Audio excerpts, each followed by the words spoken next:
রাসূলের জীবনে কিন্তু নাই।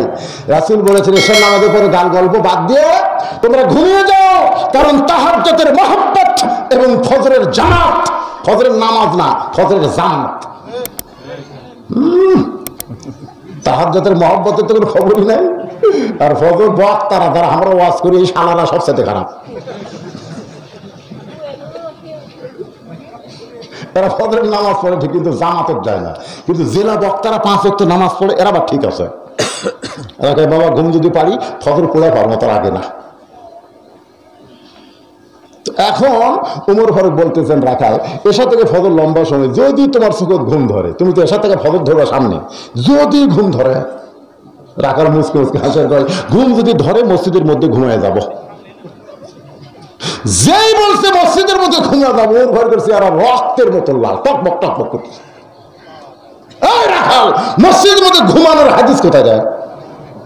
মসজিদের মধ্যে ঘুম পাড়ার দলিল কি দেয়? তুই তো ঘুমানোর কথা বলি, তার দলিল কি? আজকে আমাদের বাংলাদেশে অনেকে মসজিদে ঘুমাবার চায় না। বাড়িতে কারেন্ট নাই, ফ্যান নাই, মসজিদে 12টা ফ্যান। গরমের দিনে মুয়াজ্জিনের সাথে লাইন করেছে, চাচা এসে নামাজ পড়ে গেলে আমাকে খেয়ে তালাটা দিবেন, আমরা খুলে মসজিদে ঘুম পাবো, ফজরের সময় আপনি আবার জমা নেবেন। তো মুয়াজ্জিন বলতে আমার লাভ কি? 50 টাকা করে দেবো। বেতন কম, টাকার লোভে মুয়াজ্জিন দিয়েছে চাবি। ওরা এসব নামাজ পড়া হলে আইসা তালা খুলে মসজিদের 12টা ফ্যান দিয়ে 6 জন শুতিছে। 12 ফ্যান দিয়ে কয়জন? মুয়াজ্জিন ফজরে আযান দিবে, এসে বাতি জ্বলাছে, বাতি জ্বলে দেখে যে 3 জনের লুঙ্গি উঠছে হাঁটুর উপর, হাঁটুর উপর উঠছে, আর একজনের একেবারে গলা। আর মুয়াজ্জিন বাতি লিবে দিয়ে আর লুঙ্গি ঠিক করছে, করে আবার বাতি জ্বলে করে হারাম হারাম। লাভ ধরে কি হারাম চাচা? এই মসজিদে ঘুম পড়া হারাম। তো মসজিদে ঘুম পড়া হারাম, তার দলিল কি? দলিল লাগবে নিজের চোখে দেখছি, আবার দলিল কি লাগবে? তো সবাই তো চাচা আপনি আমাকে চাবি দিলেন, 1 রাত না যাতে হারাম করলেন, ব্যাপার কি? বল তুই কিভাবে ঘুমাস? এই ঘুমের মধ্যে তো লুঙ্গি কোথায়? ঘুমের মধ্যে লুঙ্গি কোথায় থাকে আমি জানি, জানবি না আল্লাহর ঘর। চাচা রাগ করেন কেন? শোয়ার সময় তো আল্লাহর ঘর মনে করে শুছি, কিন্তু ঘুমের মধ্যে কার মধ্যে আছে আমার তার খেয়াল নেই। এই জন্য খালি ঘুম পাড়া না, জোহর নামাজ পড়ে সব বাড়ি গেছে, কিন্তু ওরা 4 জন 3 ফ্যান দিয়ে গল্প করতেছে। সবাই যখন বাড়ি যায় 3 ফ্যান দিয়ে 4 জন গল্প করে। ফেরেশতা বলে আল্লাহ সবাই জোহর পরে বাড়ি গেল, কিন্তু তোমার 3 জন বান্দা মসজিদে গল্প করতেছে, মাথার উপর ফ্যান ঘুরতেছে, যে রেজাল্ট কি? আল্লাহ বলে ফেরেশতা সাক্ষী থাকো, নামাজ পড়ার পরে মসজিদে সবাই মসজিদ থেকে বাড়িতে গেল, তারা মুসল্লি ঠিক আছে, কিন্তু যারা মসজিদে গল্প করতে গিয়ে মাথার উপর ফ্যান ঘুরাইতেছে, ওই ফ্যানের কারেন্টের বিল এরা 3 জন আলাদাভাবে না দেওয়া পর্যন্ত জান্নাতে যাওয়ার পারবে না। কারণ মসজিদের বাপের ঘর না যে ইচ্ছা মতো ফ্যান ঘুরে গল্প মারবে। মসজিদ কি তোমার বাপের ঘর? তো সবাই চলে গেছে ফ্যান ঘুরাচ্ছে। মসজিদ কিন্তু কি ভালো আছে আমাদের বগুড়াতে, অনেক মসজিদে চেয়ার ঢুকছে, চেয়ার। আমি প্রথম ফতোয়া দিয়েছি, মসজিদ থেকে কেউ যদি 1টা করে চেয়ার ভাঙবার পারে, তার আমল নামায় একটা ওমরা হজের সওয়াব আল্লাহ দিয়ে দিবে, একটা ওমরা হজের সওয়াব। ঠিক আছে, মসজিদে চেয়ার ঢুকাচ্ছে কোন মৌলবি কথা? 1টা মৌলবি বাংলাদেশে বার করো,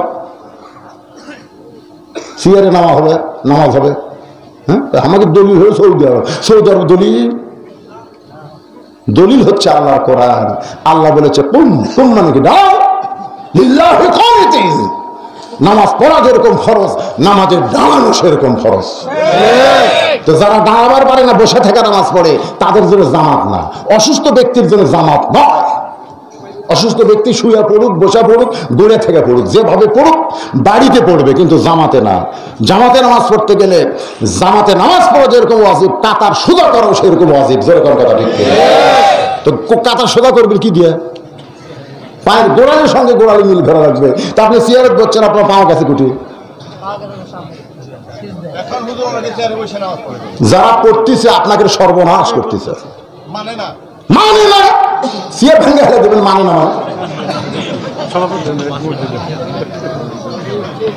না কত বলবেন কেন? মানে না কত বলবেন কেন? এই চেয়ার ছিল 5 বছর চেয়ার ছিল, এ কথা কর না কেন ছিল তো যেভাবে বাড়া শুরু হচ্ছে কিছুদিন পরে যা দেখলে সিএরই দখল করছে মসজিদে। ওমর ফারুক বললেন রাখাল বরং আযানের গুরুত্ব দিও। ফজরের আযানের মধ্যে দুইটা শব্দ বেশি আছে না নাই? আপনাকে এলাকা দেয় আসসালাতু খায়রুম মিনান নাওম। ঘুম থেকে আপনাদের কাছে কেমন লাগে? কবি শামসুর রহমান তো কইছে ফজরের আযান হলো বেশ্যার চিৎকার। শোনেন নাউযুবিল্লাহ তো বলে আযান দেওয়ার আগে ছিল 3.5 হাত, যে আযান শুরু হচ্ছে 2.5 হাত। আযান শুনবে না, এই জন্য ল্যাপ দিছে মাথার উপর।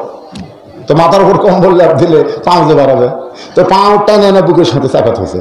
আপনি বাহির থেকে মনে করবেন চাউলের বস্তা ঠেকাতে হচ্ছে, কেন আগা নাই মাথা নাই, গেল কোথায়?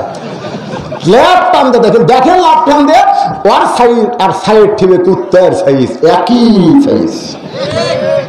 তাহলে ফজরে আযান শুনে যারা ল্যাপের মধ্যে থাকে এরা কি কুত্তা কর পারলেন না? কুত্তা কর পারলেন না?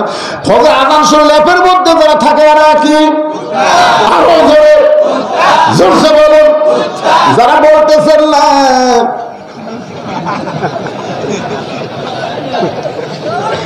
15 প্রকার আইটেম নিয়ে বসে আছে ইফতারের ধরে 15 প্রকার আইটেম, খালি ঘড়ি দেখতেছে আর ইফতার লাগতেছে। আমার তো হুজুর আজকের দিন এত বড় হুজুর কোনটা শুনে গেল হুজুর। আমি আস্তে আস্তে ওর কাছে গেলাম, যে কামত মুখ দেখলাম, তুমি তো রোজা নাই। রোজা নেই হুজুর কেমনে জানলেন? তুমি তো সোপা দেখে বোঝা, তোর চেহারা দেখে বুঝেছি তুই রোজা নেই। কারণ ইফতার সামনে নিয়ে আল্লাহ রাসূল বলেছেন রোজাদারের জন্য 2টা খুশি, একটা হলো ইফতার আর একটা হলো আল্লাহর দিদার। আর ইফতার নিয়ে তুই যে ভঙ্গি করতেছিস, তুই রোজা আছিস। আমি যে বলবো ফজর নামাজি ল্যাপের মধ্যে ঘুমাই যারা, আপনারা কুত্তা বলতে তারা পারলেন না, চেহারা দেখে বোঝা যাচ্ছে তারা ফজর পড়ে না।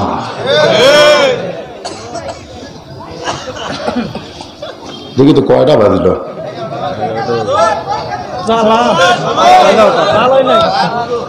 আরে চলার আর কি দেখছে?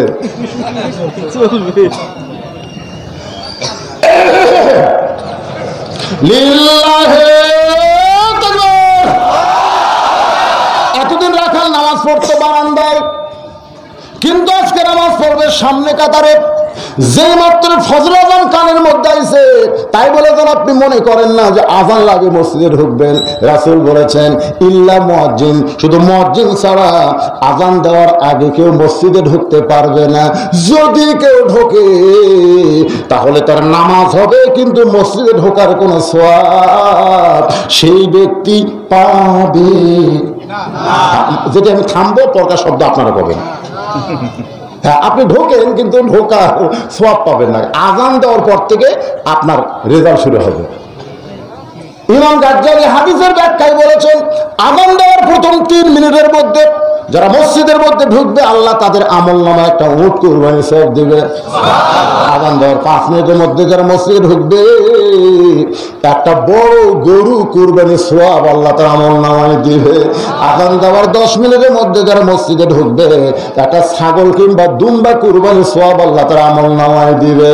যখন মুয়াজ্জিন আকামত দিবে এমন সময় কেউ যদি মসজিদের মধ্যে ঢোকে সে কিন্তু কুরবানির সওয়াব পাবে না, সে একটা মুরগি কিংবা দানের সওয়াব পাবে। তবে আযান দেওয়ার আগে কেউ যদি মসজিদের মধ্যে ঢোকে ইল্লা মুয়াজ্জিন, শুধু মুয়াজ্জিন ছাড়া, তাহলে একটা সওয়াব পাবে। এখন আপনারা কখন ঢুকবেন? আগে না পরে? আযানের পরে, আগে না। খবরদার আযানের আগে যেন ঢোকেন না। যেই মাত্র ফজর আযান শুরু হয়েছে রাখাল দৌড়ানো শুরু করেছে। মসজিদের নববীর বারান্দায় এসে রাখাল বলতেছে, ও বারান্দা, এতদিন তো তোর উপরে নামাজ পড়েছি, আজকে একটু ভিতরে ঢুকতে চাই। এতদিন পড়েছি বাহিরে, আজকে ঢুকবো ভিতরে। এতদিন পড়েছি, আজকে ঢুকবো। আপনারা বলেন তো ভিতর আর বাহির কি বোঝেন? ভিতরের বেড়া বোঝেন? জোহরের নামাজ মিস করে এক লোক চিন্তা করতেছে জোহর নামাজ আগে পড়ি, জামাত ছাড়া একলাই পড়তেছে। তোর পায়ের আবার 1200 টাকার জুতা, যে কাঠের বাক্স এর মধ্যে থুয়ে দিচ্ছে। তো চোর ভাবতেছে কে রে, কেউ মসজিদে নাই, ওই একলাই, দেখে জুতা কোথায়। তো জোহরের সুন্নত 4 রাকাত, ওই কেবলে 1 রাকাত করছে, এখনো 3 রাকাত বাকি। 2 রাকাতে জুটে দোয়া দূর করতেছে, চোর আস্তে আস্তে সে কেবল জুতাতে হাত দিছে, খপ করে চোরা হাত ধরছে। চোর বলতেছে ভাই আপনি তো নামাজ পড়তেছেন, নামাজে বলতেছে ইলা জিহাতাল কাবা ওয়া জুতা, তুই কি মনে করিস আমার মুখ আছে কাবার দিকে, চোখ আছে জুতার দিকে, তুই যতই চেষ্টা কর আমার জুতা চুরি করার পারবি না। চোর বলতেছে আল্লাহ আসল চোরকে, আল্লাহ বলতেছে এই দুটার মধ্যে আসলটা হলো এই নামাজ চোর। জোরে কোন কি চোর? এখন ভিতরে ঢুকতে গেলে লাইলাতুল মিরাজে এই রজবের সন্ধ্যা আল্লাহ তাআলা রাসূলকে কিন্তু ভিতরে নিলেন।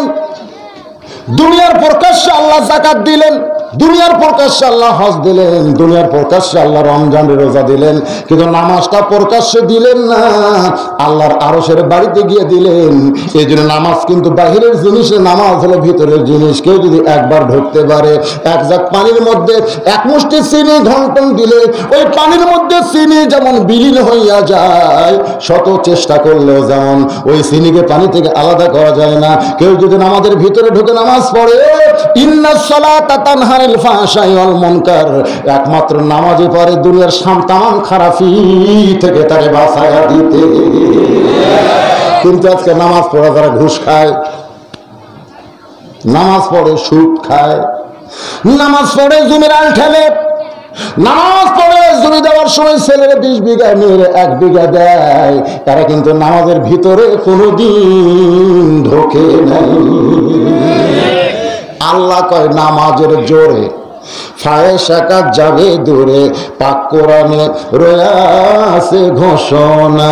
এখন আকাম কুকাম নামাজ রোজা একসাথে বান্ধিয়া বোঝা, জাহান্নামে দিয়াছো রওয়ানা।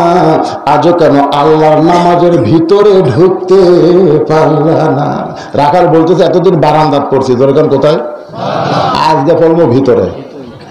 এখন আপনারা বলেন ভিতরে ঢোকার নিয়ম আছে না নাই? কি নিয়ম?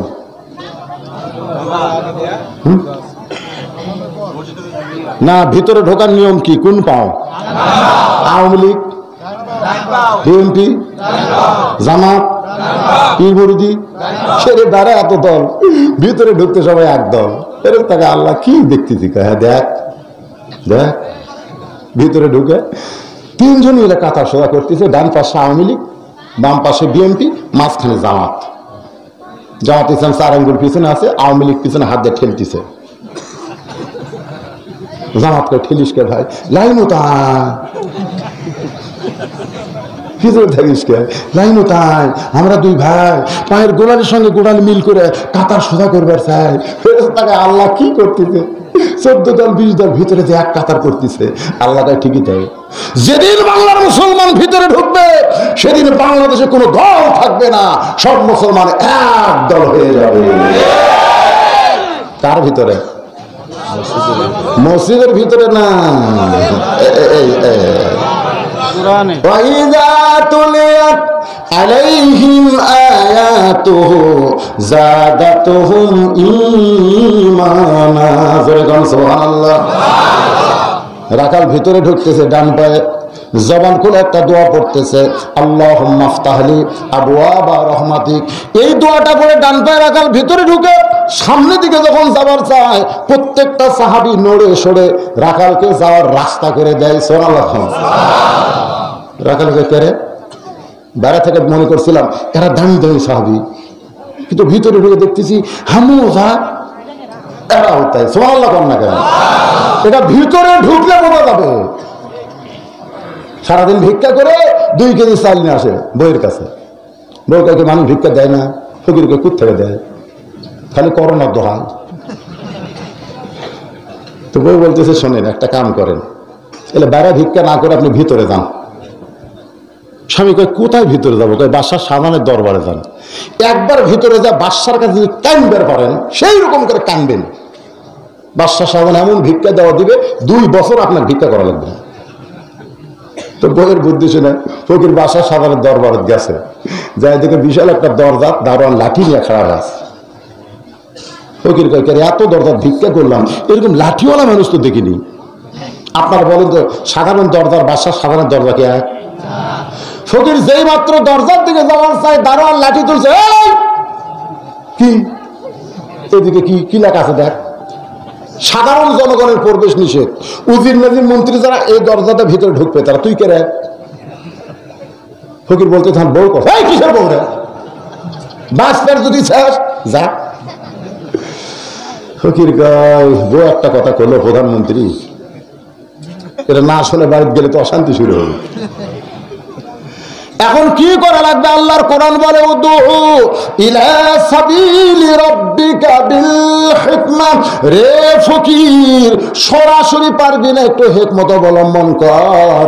ফকির দৌড়ে এসে ওই দারোয়ানের দুইটা পা খপ করে ধরেছে। দারোয়ানের দুইটা পা যেই ধরেছে দারোয়ান লাঠি দিয়ে মারবার যায়, দেখে যে পায়ের উপর চোখের পানি পড়ছে। দারোয়ান বলছে যে ভাই পা ছাড় রে, তুইও যা আমিও তাই, তুই ভিক্ষা করে খাস আমি দরজা পাহারা দিয়ে খাই। ফকির বলতেছে তাহলে একটু দরজা খোলেন ভাই। দারোয়ান বলতেছে কোনো লাভ নাই, কারণ আমি দরজা খুললে কি হবে, আরো 15টা দরজা আছে, প্রত্যেকটা দরজায় একটা করে দারোয়ান লাঠি নিয়ে দাঁড়ায় আছে, আমি দরজা খুললেও তো তুই পিটুন খাই ঘরেতে আসবি। ফকির বলতে তুমি শুধু খুলে দাও, পরের দরজা দারোয়ান খুলবে কি খুলবে না সেটা আমার ব্যাপার। দারোয়ান ঠাট্টা করে খুলে দিয়েছে, যা পিটুন খা। ওই ভিতরে ঢুকে থেকে 100 গজ দূরে আর একটা দরজা। দারোয়ান ফকির ঢুকলা কেমনে? ঢুকলা কেমনে? ফকির বলতে কেমনে ঢুকলাম, যদি জানবার চাস প্রথম দরজার দারোয়ানের কাছে যা। যা তুই আমার পরিচয় শোনা, কাঁপতে কাঁপতে দরজা খুলছে। এখন তুই পরিচয় শুনবো না দরজা খুলবো? দারোয়ান কয় না রে, ওই যখন খুলে দিছে খামা খা, আমি আটকা দিয়ে কি করবো, দরজা খুলে দিছে। ইমাম গাজ্জালি বলেছেন মৃত্যুর দরজায় ইমানের সাথে কেউ যদি মোকাবেলা করে একবার পাড়ি দিবার পরে কবর বলো, হাসর বলো, মিজান বলো, পুলসিরাত বলো, আর কোনো দরজায় তাকে আটকানো হবে না। সালামুন পড়েন, সালামুন আলাইকুম তিবতুম ফাদখুলুহা খালিদিন। সব দরজা পাড়ি দিয়ে ফকির রাজদরবারে।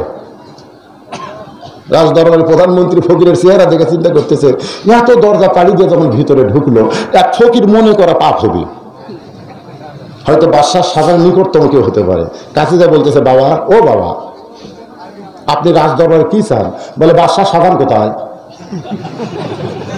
দারোয়ান চমকে উঠছে, জীবনে আমরা তার নাম ধরিনি, প্রধানমন্ত্রী করছি, সম্রাট করছি, প্রেসিডেন্ট করছি, আরে সরাসরি বাদশাহ সাজান হতে পারে বাদশার কেউ। দারোয়ান বলে বাবা ওই যে একটা ছোট্ট ঘর, ওই ঘরের মধ্যে বাদশা এখন আছে। এবার ফকির ঘরের কাছে গিয়ে দেখে দরজাখানা বন্ধ, একটা জানালার পাল্লা দিয়া ভিতর দিকে তাকায় দেখে গোটা ঘরের মধ্যে একজন মাত্র মানুষ। সেই মানুষ দুইটা হাত আল্লাহর দরবারে তুলে বলতেছে, মাবুদ ও দরদি আল্লাহ, তোমার দরবারে আমি ফকির, আমি ফকির, আমি ফকির বলে দু চোখ দিয়ে দর দর করে পানি ছাড়তেছে। ফকির মনে মনে চিন্তা করে, আইলাম বাদশার কাছে, আইসা ভিতরে ঢুইকা দেখি বাদশা নিজেই ফকির হয়ে গেছে। যেখানে বাদশা ফকির হয় সেখানে আমার পাওয়ার কিছুই। এটা গজবের এলাকা রে, যদি বাদশা ফকির সেটা আমার থুতে আছে। ফকির তাড়াতাড়ি বের হচ্ছে, গজব এলাকা থাকবে না। দারোয়ান বলতেছে, বাবা আপনি যে ভিতরে ঢুকলেন বাদশার সাথে দেখা পাচ্ছেন? ফকির যদি ভিক্ষা না পায় আপনার বলেন তো ফকির খুশি না বেজার? এক দরজা ভিক্ষা নিয়ে মাঝখানে 2 দরজা বাদ দিছে, যে 3য় দরজা ফকির ভিক্ষা চাই। আমি ফকিরকে বললাম, কে ভাই মাঝখানে 2 দরজা বাদ দিলে কেন? ভিক্ষার নামেন কি জন্য বাদ দিয়েছি তখন বুঝবেন। তখন আমি বললাম, ভাই এত রাগ কেন ভাই? আমি বক্তা বাড়ির বাড়ি শুনবার চাচ্ছি, এই দরজা ভিক্ষা করলে মাঝখানে 2 দরজা বাদ দিলে 3য় দরজা আবার চাইলে আমাদের সময়ের দাম আছে। এই 2 দরজা কমপক্ষে 10 দিন ভিক্ষা চাচ্ছি, প্রত্যেক দিন সালানা করে মাফ করো মাফ করো। যারা ফকিরের কাছে মাফ চায় তাকে দরজা তুমি দাঁড়াবো কেন? আমার দাম নেই। এখন আপনারা কন ফকিরের কাছে মাফ চাইলে ফকিরা রাগ করে না, খুঁজে হয়? এই কথা কন, একটু মনোযোগ দিয়ে শুনবেন। বাদশা সাজান নিজে ফকির হয়ে কাঁদতেছে, এটা ভিতরের কথা বলতেছি। কিন্তু দারোয়ান বলে বাদশার সঙ্গে কি দেখা হয়েছে? ফকির রাগ করে বলতেছে, দারোয়ানের বাচ্চা দারোয়ান, তাহলে দরজা পাহারা দিয়ে খাস, ভিতরের খবর তো জানিস না। ভিতরে দেখে বাদশাহ বাদশাহ বলে পূজা করতেছিস। আমি নিজের চোখে দেখলাম ফকির হয়ে কাঁদতেছে। এখন আপনারা বলেন দারোয়ানেরা কার চামচা? চামচা বোঝেন না? চামচা এখন কতগুলো চামচা নেই, বক্তার সামনে থেকে মাইক কেড়ে নেয়। এই চামচাগুলো মানুষের চামচামি করে।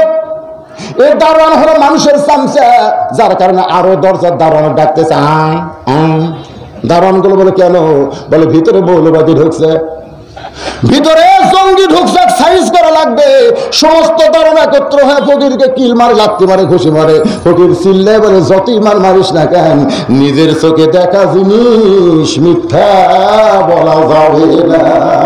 তাবারাকাল্লাযী পড়েন, তাবারাকাল্লাযী বিয়াদিহিল মুলকু ওয়া হুয়া আলা কুল্লি শাইইন কাদির।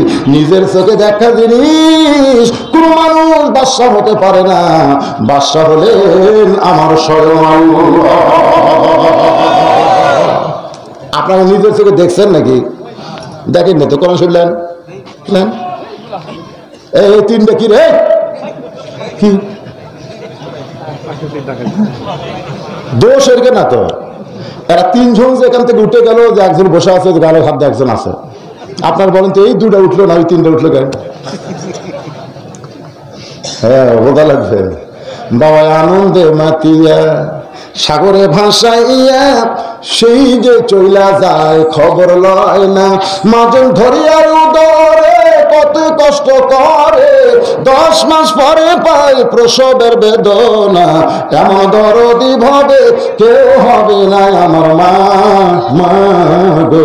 ইমাম গাজ্জালী বলেছেন, তোমরা কি জানো মেয়েদের পেটে যখন বাচ্চা না আসে ততদিন পর্যন্ত মাসে 3 দিন 5 দিন 7 দিন করে একটা অসুখ হয়, যে অসুখের নাম হলো মাসিক ব্যারাম। কিন্তু যেদিন পেটে বাচ্চা আসলো সেদিন থেকে মেয়েদের অসুখটা আল্লাহ কেন বন্ধ করে দিল?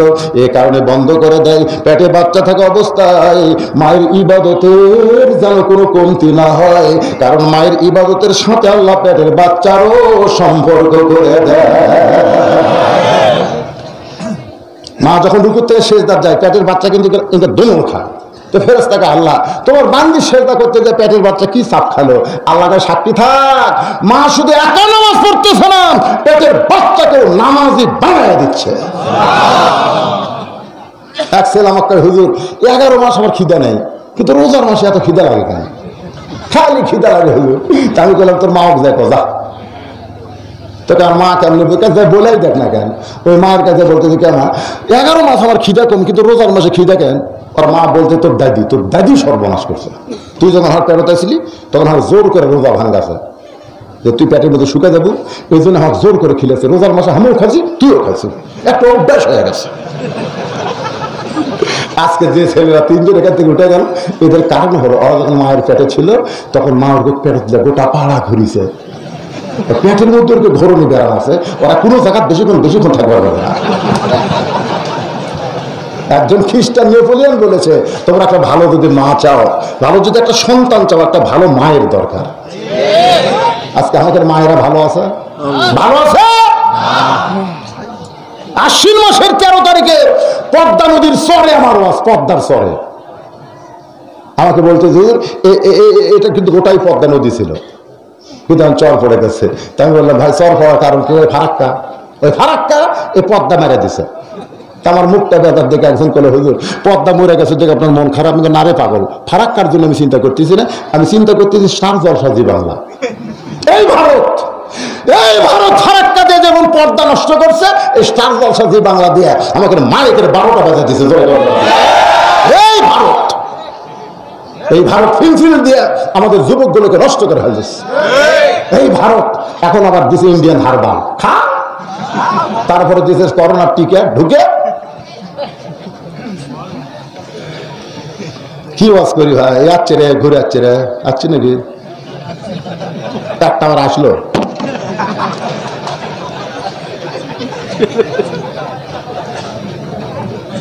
কি মন খারাপ করতেছেন?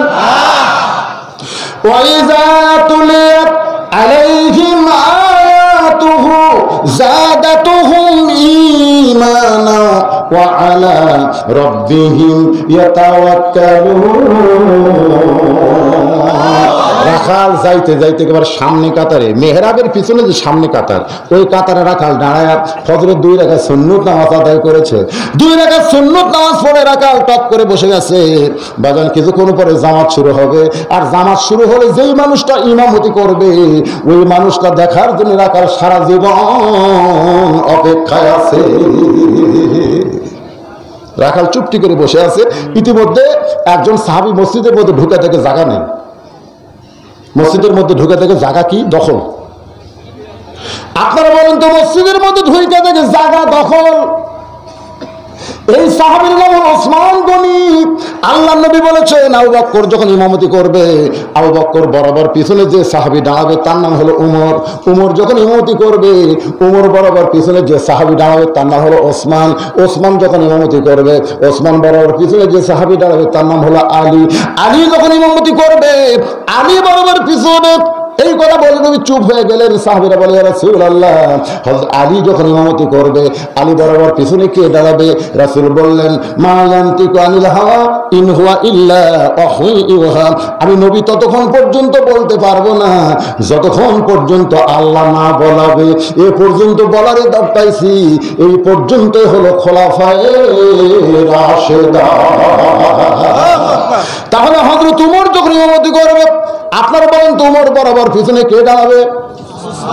কিন্তু আসিয়া দেখে জায়গা দখল। ওই রাখাল চুপটি করে বসে আছে। আল্লাহ রাসূল বলেছেন, কেউ যদি মসজিদে কোনো জায়গা দখল করে, সে যদি নিজের ইচ্ছায় জায়গা না ছাড়ে, তুমি যত বড়ই মরদ হোক, তাকে সেখান থেকে নড়ানোর কোনো সুযোগ আছে? এখন এখানে রাখাল চুপটি করে বসে আছে। ওসমান গনি রাখালের পাশে দাঁড়ায় 2 রাকাত ফজরের নামাজ সুন্নত নামাজ পড়ে রাখালের দিকে তাকাইছে। শোনেন, মূর্খ লোকেরা কিন্তু বেশিরভাগ তাকালি, মানে আমার গাড়ি যাচ্ছে, অটো ভ্যানালা আসতেছে, মনে হয় গাড়ির সাথে বেঁচে দেবে। তখন ড্রাইভারকে বললাম, নামে দে, চাকা নামে দে।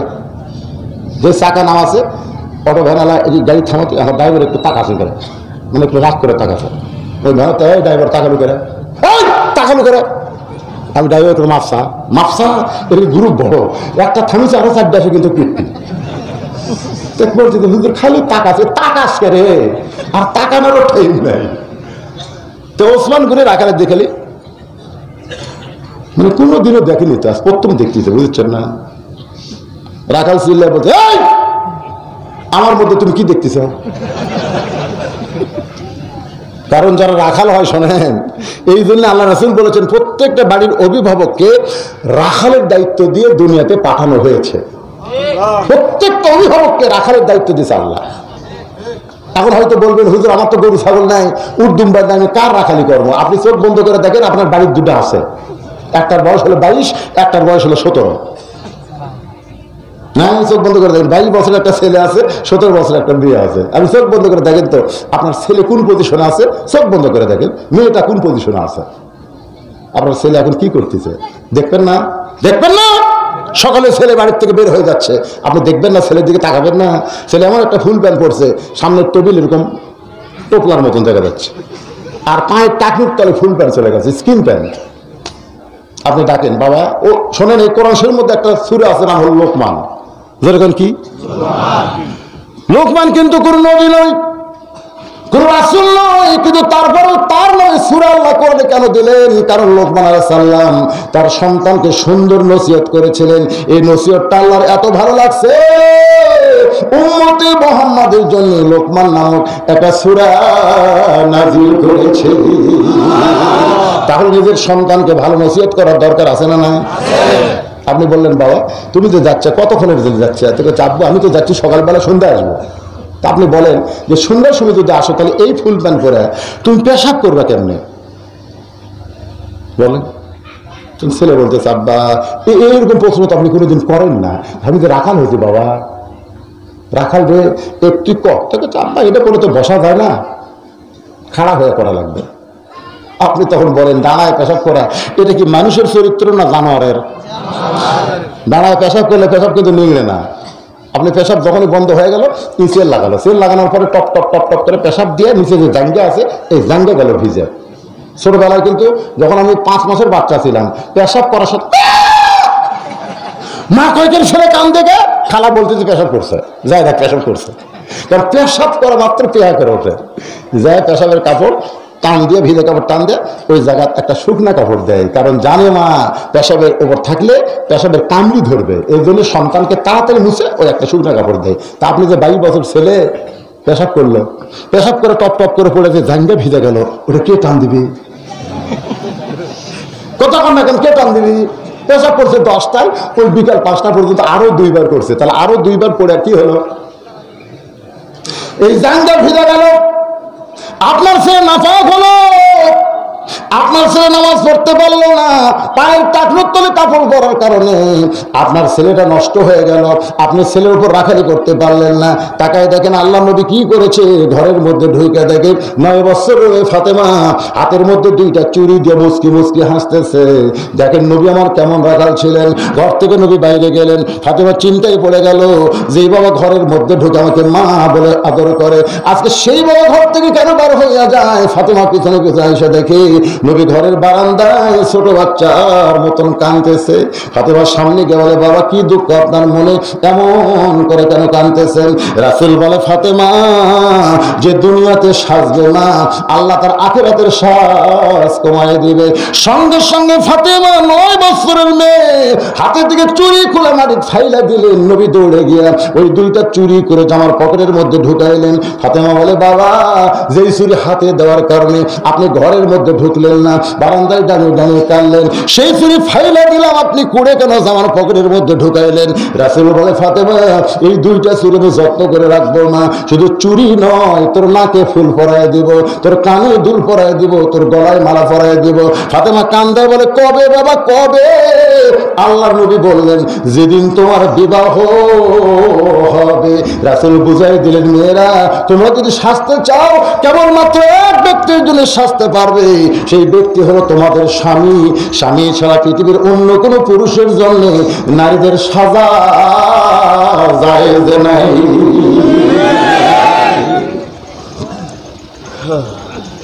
আজকে আমাদের মায়েরা পর্দার অন্তর আছে না নাই? ওরা চিন্তা করতে যে হুজুর কি এক রাখালের ওয়াজ শুরু করলো রে, আমাদের কোনো ওয়াজ করতেছে না। গভীর রাত্রে নবী ঘুম থেকে চেতন পাইছে, মা খাদিজা নবীর হাত ধরে কাঁদতেছে। রাসূলকে খাদিজা কান্দে কেন? বলে হুজুর 61 বছর বয়স হয়ে গেছে, যে কোনো সময় মৃত্যু হবে, তাহলে মরার আগে কি কোনো খুশির খবর নাই? আল্লাহ রাসূল বলেন খাদিজা এই দুনিয়াতে 10 জন পুরুষকে আল্লাহ জান্নাতের সার্টিফিকেট দিয়েছে এবং 10 জন নারীকে আল্লাহ জান্নাতের সার্টিফিকেট দিয়েছে। খাদিজা বলে হুজুর এতদিন জানতাম যে 10 জন পুরুষকে আল্লাহ জান্নাতের সার্টিফিকেট দিয়েছে, তাহলে 10 জন নারীকে যে আল্লাহ জান্নাতের সার্টিফিকেট দিল, আপনি বলেন তো নবী এই 10 জনের মধ্যে আমি খাদিজা আছি কিনা? রাসূল বললেন খাদিজা পুরুষদের মধ্যে 1 নম্বর হলো আবু বকর, আর নারীদের মধ্যে 1 নম্বর হলো খাদিজাতুল কুবরা। কয় নম্বর? মা খাদিজা লাভ দৌড়ছে, খুশির চোটে খালি হাসতেছে। রাসূলকে খাদিজা হাসো কেন? বলে 1 নম্বর জান্নাতে হাসবো না মানে? আল্লাহ নবী একটু কৌতুক করে বললেন তুমি যদি 1 নম্বর হও তাহলে 2 নম্বর কে হলে ভালো হয়? খাদিজা বলতে হুজুর 2 নম্বর আমার মেয়ে ফাতেমা হোক। নবী চমকে উঠলেন যে তোমার 4টা মেয়ে কুলসুমা, রোকেয়া, জয়নাব আর ফাতেমা, 4টার মেয়ের মধ্যে তুমি ফাতেমার কথা বললে কেন? তোমার 4টা মেয়ের মধ্যে তুমি ফাতেমার কথা কেন বললে? খাদিজা বলে রাসূলুল্লাহ আপনি কি জানেন ফাতেমা আমার কলিজার টুকরা? নবী বললেন খাদিজা তোমার কলিজার টুকরা ফাতেমা কিন্তু জান্নাতি নয়। যেই বলছে জান্নাতি নয়, খাদিজা বলে রাসূলুল্লাহ আমার মেয়ে ফাতেমা যদি জান্নাতি না হয় তাহলে ফাতেমা কি?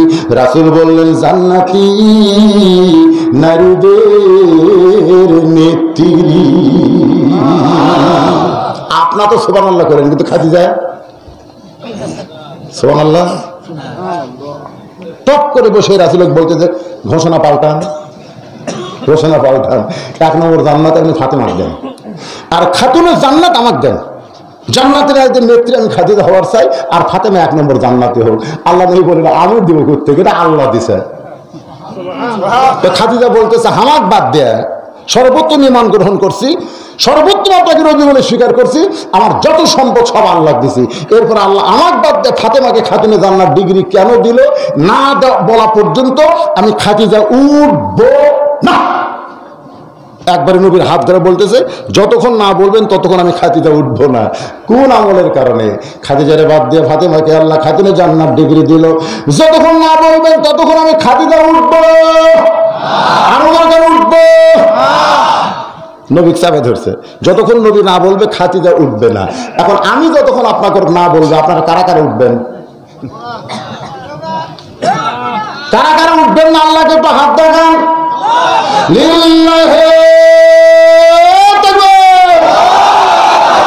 আপনি যাবেন নাকি? আপনি যাবেন না? হাত তোলেন সবাই, হাত সিয়ার সব। মাশাআল্লাহ। তাহলে ওটার তো আর কোনো কায়দা নাই, আচ্ছা? যদি কেউ ওঠে লিমা তাকুলু মা লা তাফালুন, মুখের কথার সাথে আমলের মিল হলো না, ওই হলো টাক্কা টাক্কা মুনাফিক। জোরে কোন কি মুনাফিক? আরো জোরে। এখন দেখেন কারা কারা ওঠে। কারণ হয় ওসমান গনি কার দিকে তাকাইছে? জোরে কোন কার দিকে? রাখালের রাগ বেশি, গরম মানুষ, সবসময় উর্দুম্বা চড়ায়। বোঝেন না? আপনি যারা গরু চড়ান, গরু হয়তো একজন আবাদের দিকে যাচ্ছে, আপনি যদি বলেন বাবা গরু, বাবা গরু, ওদিকে যাস না বাবা, গরু শুনবি? এই গরু, এই লাঠি দেখ। গরু কিন্তু মানুষের চাইতে বেশি শোনে। ওরে বাবা, আবার তো সবসময় উর্দুম্বা চড়ায়, অর্থ মেজাজ গরম। ওসমান গনি চোখের পানি বের করে বলতে যে ভাইজান কোনোদিন আপনাকে সামনে কাতারে দেখি নাই, আজকে প্রথম দেখতে পেয়েছি, এজন্য একটু বারবার দেখতেছি, আপনার পরিচয় কি? রাখাল বলে সামনে কাতারে আসলে পরিচয় দিয়ে আসা লাগে। ওসমান গনিকে আবার রাগ করছে রে, হাত দুইটা ধরে বলতে যে ভাইজান আপনি কি জানেন যে ভাই তার কাছে দাঁড়ায় নামাজ আদায় করবে ওই ভাইয়ের পরিচয় জানা রাসূলের সুন্নাত। যেরকম সুবহানাল্লাহ। তোমার কোনোদিন সামনে কাতারে দেখি নাই, আজকে প্রথম দেখতেছি, তোমার পরিচয় কি? রাখাল চোখের পানি বের করে বলে ভাইজান আমি কোনোদিন ভিতরে ঢুকি নাই, আমি বারান্দায় নামাজ পড়ি। আজকে ভিতরে ঢোকার কারণ হলো শুধুমাত্র দেখার জন্যে। আজকে যখন দেখা হয়ে যাবে আমার জীবনের বড় শান্তি পাবো, আর কোনোদিন আমি সামনে কাতারে আসবো না, তুই দেখার জন্য সামনে কাতারে আইছি। ওসমান গনি কান্দারে বলে ভাই রে তুমি একদিন এসে দেখতে পাবে কত বড় ঈমান, কিন্তু এত বছর হলে আমি সামনে কাতারে পড়তেছি, এখন পর্যন্ত আমি দেখতে পেলাম না। কারণ রাখাল দেখতে চায় হযরত ওমরকে, আর ওসমান গনি দেখতে চায় নামাজের মালিক আল্লাহকে। রাখাল ওসমান গনির দিকে তাকায় বলতে ভাই চোখ ঠিক আছে আপনার? ওসমান গনি কয় কেন? চোখ ঠিক থাকলে এত বছর হয়ে নামাজ পড়তেছেন, তারপরেও দেখতে বললাম আমার হাত ধরেন। রাখাল বলতে ওসমান গনিকে আমার হাত ধরেন, আমি নিজেও দেখব এবং আপনাকে দেখায় দিব। এমন সময় ওসমান গনির কাছে আল্লাহর কোরআন এসে বলতেছেন ইয়া আইয়ুহাল্লাযীনা আমানুত্তাকুল্লাহা ওয়া কুনু মা'আস সাদিকিন। আল্লাহ বলে ইমানদারেরা আল্লাহর ভয় যদি তোমাদের মধ্যে সব সময় রাখতে চাও তাহলে সত্যবাদীর সাথী হও। কার সাথী? মা'আস সাদিকিন, যারা সত্যবাদী। আপনার বলেন তো বর্তমান বাংলাদেশে সত্যবাদী কারা? আরে শোনেন, একটা হাফেজ সাহেব বলতে যে হুজুর আমার জীবন ধন্য হচ্ছে গত শুক্রবার। আমি বললাম কেন? কি ধন্য বাবা?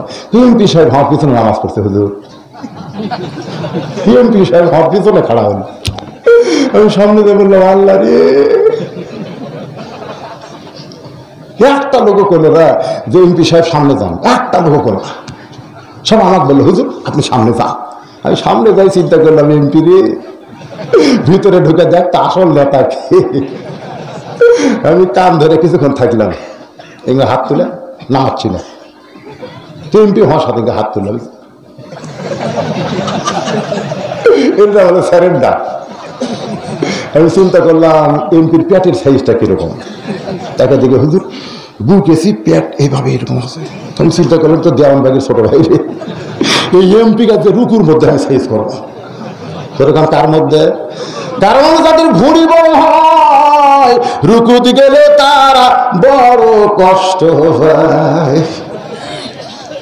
ইমাম বলতে রুকুর মধ্যে সওয়াবেল আযীম সওয়াবেল আযীম সওয়াবেল আযীম, আমি তাড়াতাড়ি করি। কিন্তু কাল এই শুক্রবার আমি সুবহানাল্লাহিল আযীম চুপ করে আছি, সুবহানাল্লাহিল আযীম। আমি তো যতই মাজা কসলা মাথা তুলে পারবো না যতক্ষণ আমি না করবো।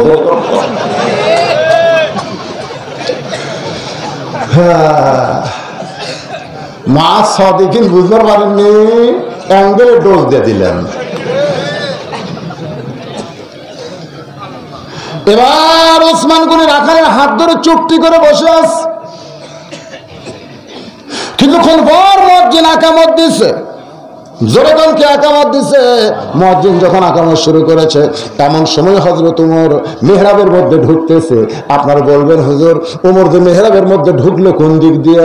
বর্তমান বাংলাদেশের ইমামরা মসজিদের দরজা দিয়ে মসজিদের মিহরাবে যায়, কিন্তু যখন কোরআনের শাসন শুরু হবে তখন নেতাকে ওই দরজা দিয়ে ঢোকা লাগবে না, মিহরাব বরাবর একটা ছোট্ট দরজা থাকবে, আর মিহরাবের ওই পারে ইমামদের রেস্ট করার জন্য একটা কামরা বানানো হবে। ওমর ফারুক মিহরাবের মধ্যে ঢুকেছে। মুয়াজ্জিন যখনই বলতেছেন কত্তামাদিস সালাহ কত্তামাদিস সালাহ, সঙ্গে সঙ্গে রাখাল আল্লাহু আকবার। রাখাল যে আল্লাহু আকবার কইছে, ওসমান গনি হাত ছাড়া দিছে। হাত ছাড়া দিয়ে বলতেছে কে রে ভাই, ইমাম সাহেব ভুল করলে মানুষ আল্লাহু আকবার কয়, এখন আকামতি শেষ হয়নি আর তুমি আল্লাহু আকবার লোকমা দিলে কেন? রাখাল চিল্লা বলে এই জন্যই তো তুমি কানা, এই জন্যই তুমি দেখবার এসে দেখবার পাও না, কি জন্য আল্লাহু আকবার কইলাম নিয়ে তুমি বুঝতে পারো না। পিছন কাতার থেকে একজন সাহাবী দৌড়ে এসে রাখালের হাতটা ধরে হ্যাঁচকা টান দিয়ে বলতেছে তোর সামনে কাতার দেখি আমার সন্দেহ হয়েছে। এই পাগল, তুই কারে কানা কানা বলতেছিস? তুই কারে কানা কানা বলতেছিস? তুই যাই কানা বললি, যে মানুষটা তোর হাত ধরে দাঁড়িয়েছিল তুই কি মানুষটারে চিনিস? রাখাল বলতেছে আমি ভিতরের কাউরে চিনি না, আমি বারান্দায় নামাজ পড়ি। এই মানুষটাই হলো আল্লাহ নবীর ডবল জামাই ওসমান গনি। নবীর ডবল জামাই, যেরকম কি জামাই? প্রথম বিয়ে করেছিল রোকেয়াকে, রোকেয়া যখন মারা যায় এরপরে বিয়ে করেছিল উম্মে কুলসুমাকে। এই যে ওসমান গনির একটা ডিগ্রি হলো জিন্নুরাইন। রাখাল কান্দে, ছোট বাচ্চার মতো কান্দে, এই জন্যই বারান্দায় নামাজ পড়ি, ভিতরে ঢোকার সাহস পাই না, কারণ কে কেমন দাম আমি কেমনে বুঝবো ভাই। কিন্তু ওই পথিক শাহাদাত আঙ্গুলিতে ওমর ফারুকের দিকে লক্ষ্য করে বলতেছে ওই পথিক আমার সর্বনাশ করেছে। ওই পথিক আমারে কইছে রাখাল হযরত ওমরকে যদি দেখবার চাও তাহলে সামনে কাতারে দাঁড়ায় মেহরাবের মধ্যে লক্ষ্য করবা, যেই মানুষটা ইমামতি করবে ওই মানুষটি হলেন হযরত ওমর। শুধুমাত্র হযরত ওমরকে দেখার জন্য আজকে সামনে কাতারে দাঁড়াইছি, কিন্তু মেহরাবের মধ্যে যখন পথিককে দেখতে পাই তোমরা বলো আমার লোকমা দেওয়া ছাড়া তো কোনো উপায় নাই। আমি আল্লাহু আকবার লোকমা দিয়া ওই পথিককে মেহরাব থেকে সরাই দিব, ওই জায়গায় হযরত ওমরকে আমি এক নজর দেখতে চাই। হাজার হাজার সাহাবীরা কান্দে, সমস্ত সাহাবীরা যখন পাগলের মতন কাঁদতেছে রাখাল চিল্লায় বলে আল্লাহ, বারান্দায় নামাজ পড়া ভালো, এই ভিতরে কেন কান্দা কান্দি শুরু হয়ে গেল?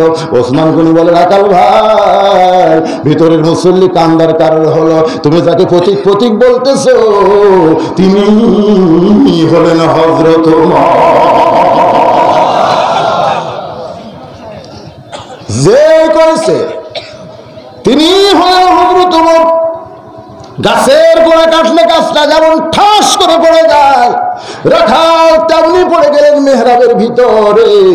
ওই কাটা মুরগির মতন ছটফট করে বলতেছে ইয়া আমিরুল মুমিনিন, আমি আপনাকে তওবা পড়াইছি, আমি আপনাকে মুনাফিক কইছি, আমি আপনাকে ভণ্ড কইছি, এত কথা বলেছি গো আমি, আপনি অধম রাখাল রে, কিছুই বলেন নাই। সমস্ত সাহাবীরা চিল্লায় বলতেছে পাগল কি কয়, তওবা পড়াইছে, মুনাফিক কইছে, ভণ্ড কইছে, এই পাগল কেমনে ঢুকলো রে? সমস্ত সাহাবীরা যখন রাখালের উপরে পাগল সাব্যস্ত করে চিল্লাচিল্লি করতেছে, ওমর ফারুক বললেন, আতিউল্লাহ ওয়া আতিউর রাসূল আউলিল আমরি মিনকুম, আল্লাহর আনুগত্য করো, নবীর অনুসরণ করো।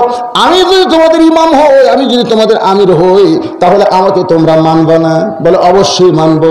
তাহলে যে আমাকে তওবা পড়ানোর কথা বলতেছে, যে আমাকে মুনাফিকের কথা বলতেছে, যে আমাকে ভণ্ডর কথা বলতেছে, এত বড় কথা আল্লাহর ঘরের মধ্যে বলতেছে, আল্লাহর কোরআন দিয়া অবশ্যই বিচার হবে। তবে আকামত যখন হয়ে গেছে, আকামত যখন হয়ে গেছে, তখন আগে বিচার দেখবে না আগে নামাজ আদায় করবে? সমস্ত সাহাবীরা বললো না, আগে নামাজ। একটা গানও বাংলাদেশ আছে, আমি কাজকে কি বলবো, গান নাই, নামাজ আছে। কাজকে বলবো আমার নামাজ আছে, নামাজকে কি বলবো, কাজ আছে। তাহলে আগে কি? আরো জোরে বলে আগে কি? ওমর ফারুক বললেন, আমারে তওবা করাইছে, আমারে মুনাফিক কইছে, আমারে ভণ্ড কইছে, আবার মসজিদের মধ্যে বলতে এর বিচার হবে। কিন্তু 2 রাকাত ফজরের ফরজ আদায় করার পরে এখন 2 রাকাত নামাজ পড়তে আপনারাই বলেন তো কয় মিনিট লাগবে? মানে যাই যেরকম পড়ে, বুঝেন না? ইমাম সাহেবও ঢুকছে, মুসল্লি সাহেবও ঢুকছে, দুইজন জোহরের সুন্নত 4 রাকাতে নিয়ত করছে, ইমাম 2 রাকাত না হতি মুসল্লি 4 রাকাত শেষ। ইমাম 4 রাকাত সুন্নত ধরে মুসল্লি ডাকতেছে, হয়তো কি হুজুর একই সাথে 2 ভাই ঢুকলাম, তা আমার 4 রাকাতে 2 রাকাত না হতি, তো 4 রাকাত কেমনে হয়? তাহলে মুসল্লিকে হুজুর আপনার চর্চা নেই, আপনার চর্চা নেই, তো এই জন্যই তাড়াতাড়ি আমার তাড়াতাড়ি হয়, আপনার তাড়াতাড়ি হয় না। তো ইমাম বলতেছে, ঠিক আছে, তুই 4 রাকাত যে সুন্নত পড়লি, তো প্রত্যেক রাকাতে সূরা ফাতিহা পড়িস নি? পড়ছি হুজুর। তো কিভাবে পড়ছিস একটু শুনে তো, নামাজের মধ্যে যেরকম পড়ছিস ঠিক সেই রকম শুনাবি। তখন বলতে হুজুর এত জোরে কইছে, আপনি কি বুঝতে পারবেন? আর বলিস না কেন? তাহলে আল্লাহ বলেন। তখন ইমাম করছে, আমি তো বুঝতে পারলাম না রে। 2 কান্দের ফেরেশতা কয়, হুজুর খালি আপনি বোঝেননি, এই শালা এত জোরে সূরা ফাতিহা কাছে আমরা বুঝবার না পারে কলম খাড়া করে আছি, কি লেখো? 2 কান্দের দুটো ফেরেশতা কতক্ষণ আছে না? হয় তা আপনি যদি সূরা ফাতিহা করলেন, ওরা তো বুঝবারই পারলেন না, তো লেখলো কি?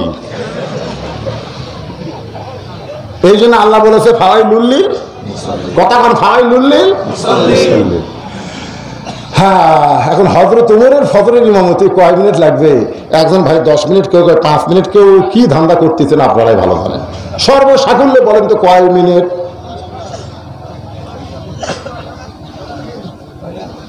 কেবল একটা হুজুর গ্রন্থ পারে, টেবিলের উপর একটা হুজুর গ্রন্থ, কয় মিনিট সঙ্গে করার টাকা? এই 15 মিনিট ধরেন, এই 15 মিনিটই ধরলাম। এই 15 মিনিট ওনারা নামাজ আদায় করবে, আর আমি 15 মিনিট মসজিদের জন্য, নামাজ শেষ না হলে তো কাম হবে না, হবে। আর মা খাদিজা কিন্তু নবীর হাত ধরে বসে আছে, কোন আমলের কারণে ফাতেমা খাতুনে জান্নাত হলো না বলা পর্যন্ত আমি উঠতেছি না। আপনারাও কিন্তু বলছেন আমরা উঠবো না, কন্যায়। এখন যদি আদায়ের নাম শুনে কেউ যাবার চায়, আমরা বলবো আল্লাহর কাছে, ওই যেন মরার 1 বছর আগে প্যারালাইসিস হয়, এই কথা আল্লাহ বলবোই করবো। প্যারালাইসিস হয়ে 1 বছর শুয়ে থাকলে বুঝবি মজা কাটতে হয়।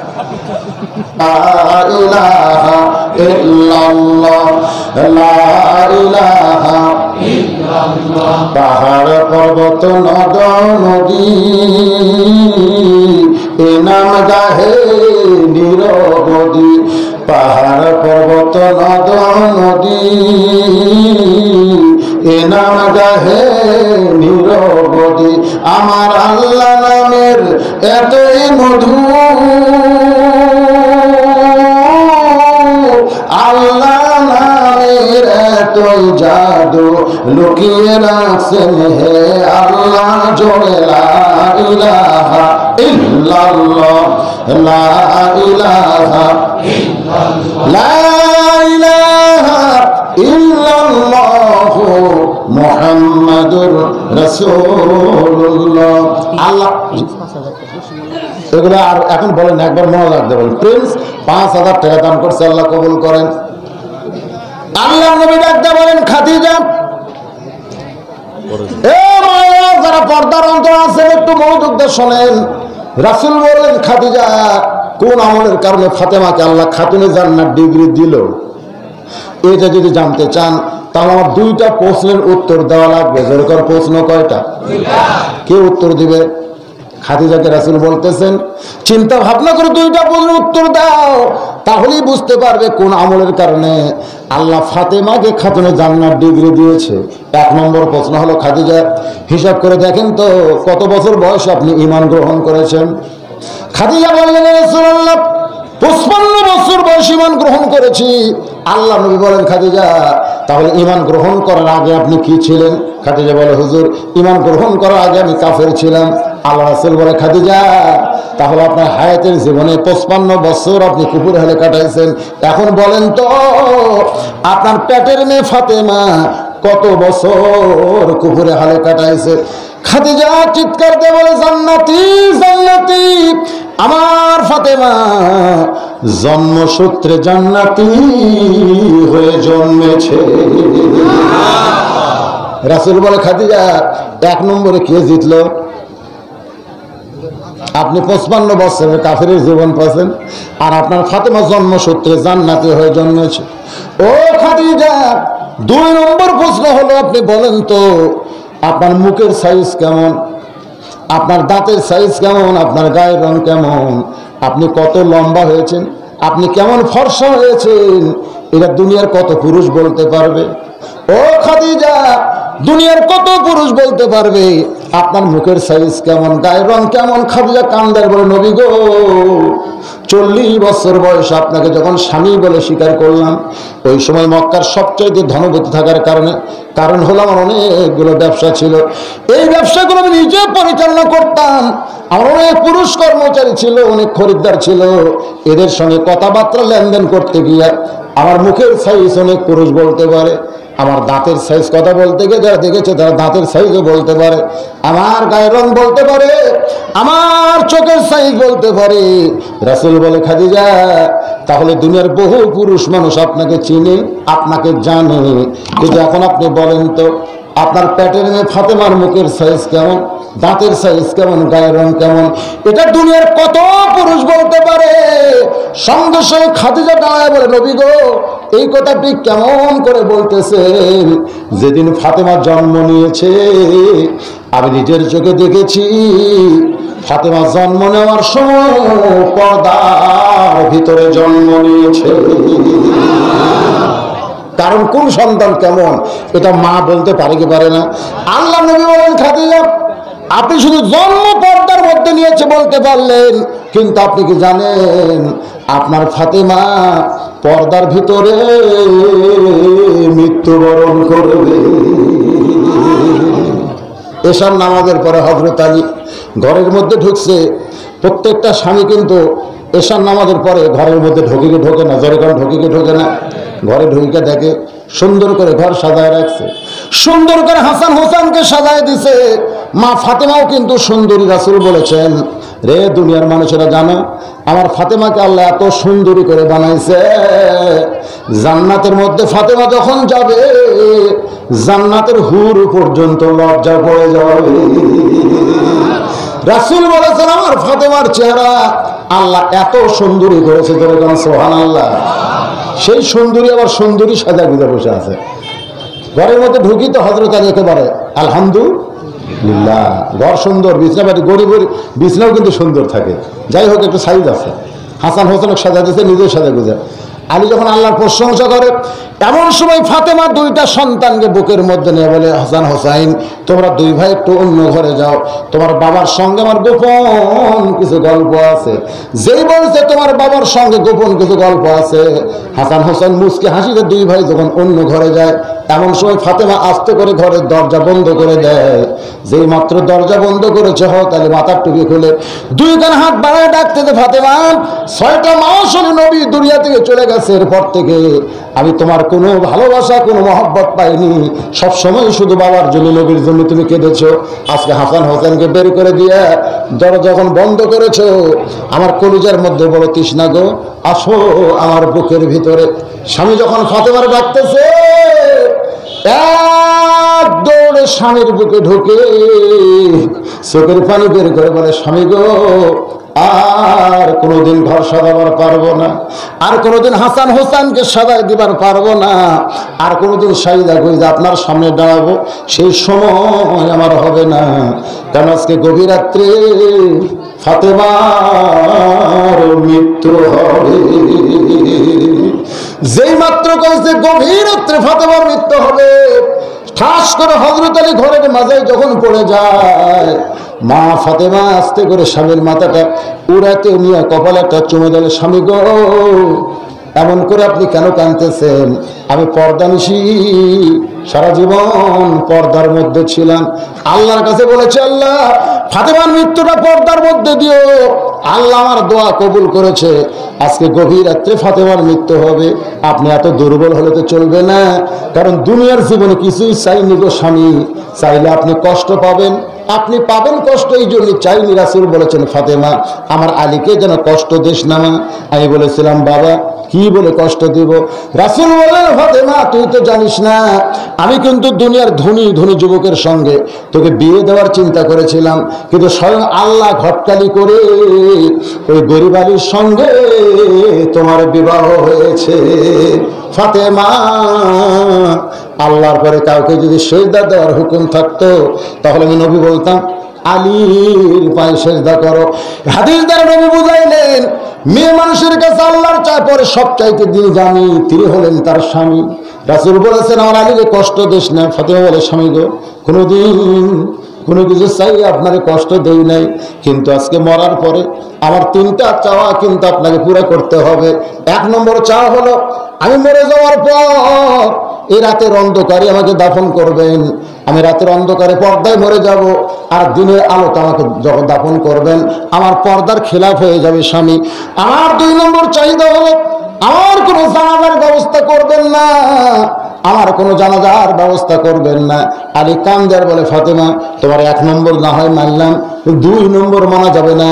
তুমি নবীর কলিজার টুকরা, তোমার জানাজায় লক্ষ মানুষ হাজির হবে, দোয়া করবে। ফাতেমা বলে, লক্ষ মানুষের দোয়া দিয়ে আমার লাভ কি? যখন লক্ষ মানুষ বলবে ফাতেমা ভালো, আল্লাহ কিন্তু লক্ষ মানুষের দিকে তাকায় থাকবে না, আল্লাহ তার মুখের দিকে তাকায় থাকবে। আপনি কি বলেন? আপনি যদি বলেন ফাতেমা ভালো না, ওই লক্ষ মানুষের দোয়া দিয়ে ফাতেমার কোনো লাভ হবে না। আর যদি দুনিয়ার তামাম মানুষ বলে ফাতেমা খারাপ, আল্লাহ কিন্তু লক্ষ মানুষের দিকে তাকাবে না, আল্লাহ আপনার মুখের দিকে তাকায় থাকবে। আপনি যদি বলেন আমার ফাতেমা ভালো, এক স্বামীর ভালো বলাতে ফাতেমার জন্য 8টা জান্নাতের দরজা খুলে গেল। ও স্বামী, আমার লাশটা কিন্তু খাটনিতে তুলবেন না, কারণ হিসাব করে দেখলাম এই মুহূর্তে আমার খাটনি কান্দে নেওয়ার 4 জন মানুষ নাই। একটা মেয়ে মানুষ মারা গেলে তার খাটনি কিন্তু সবাই কান্দে নিবার পারবে না, খাটনি কান্দে নিবার গেলে তারাই পারবে যাদের সঙ্গে মেয়েটার বিয়ে বসা হারাম।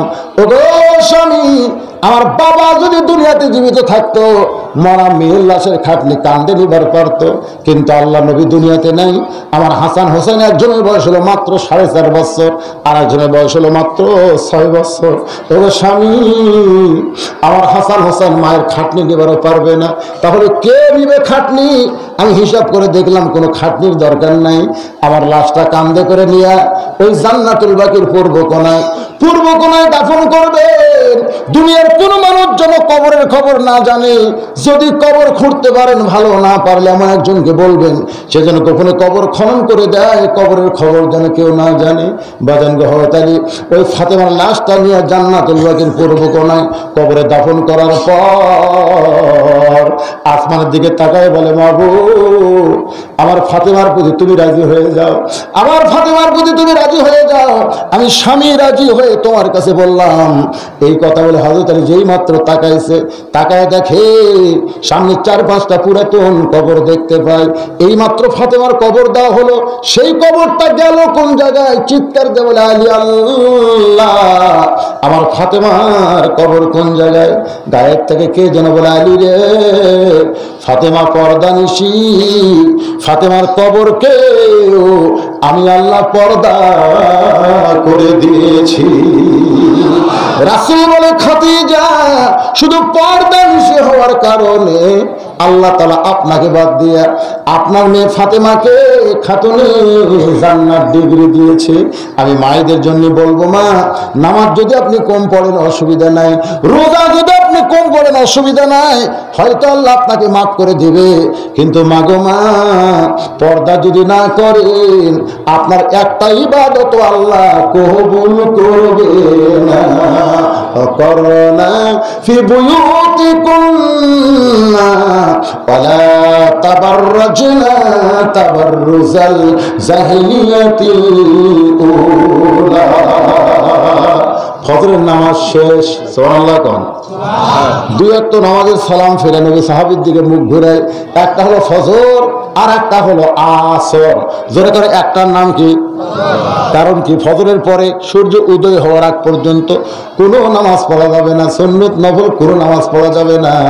আবার আসরের নামাজের সালাম ফেরানোর পরে সূর্য অস্ত দেওয়ার আগ পর্যন্ত কোনোই নামাজ পড়া যাবে। আপনারা কি বোঝেন না নাকি? বোঝেন না? তাহলে নাটা জোরে কান।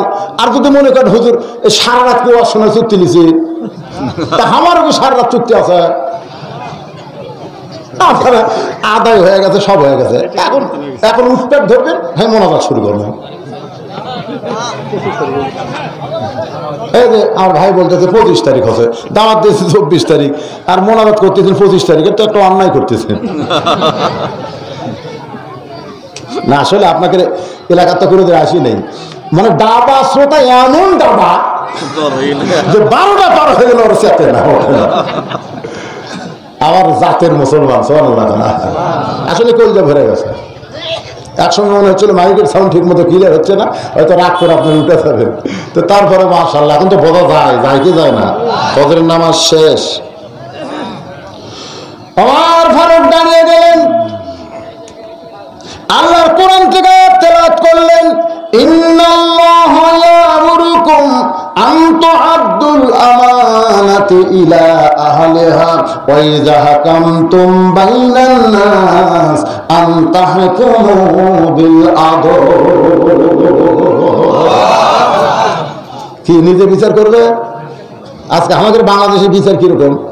ও আমার ওয়াদে শুনছেন 6 বছর আমের চাষ করছে, ওই কানসাটের আম ন্যাংরাম, 6 বছর গাছ গুছ হয়ে গেছে, এবার জ্যৈষ্ঠ মাসে দেখতে গেছে আম পাকছে কিনা। যাই দেখে গাছের ডালে বসে এক ছোট্ট বাচ্চা আম পাকতেছে আর ব্যাগের মধ্যে তুলতেছে। বাগানের মালিক কয়, কে রে, একটা আম আমি খাই নাই, আর পরিবারে কেউ খাই নাই, তুই আমার কাছে আম পাকতেছিস, তোর বাপকে দিয়ে বিচার দেবো রে। এই তোর বাপকে গিয়ে বিচার দেবো। ছেলে খালি মুচকে মুচকে হাসে। বাগানের মালিক বলে, হাসিস খেয়ে? বলে, আমার বাপকে কোথায় দিয়ে বিচার দেবেন? আমার বাবাও আর এক গাছে চড়ছে।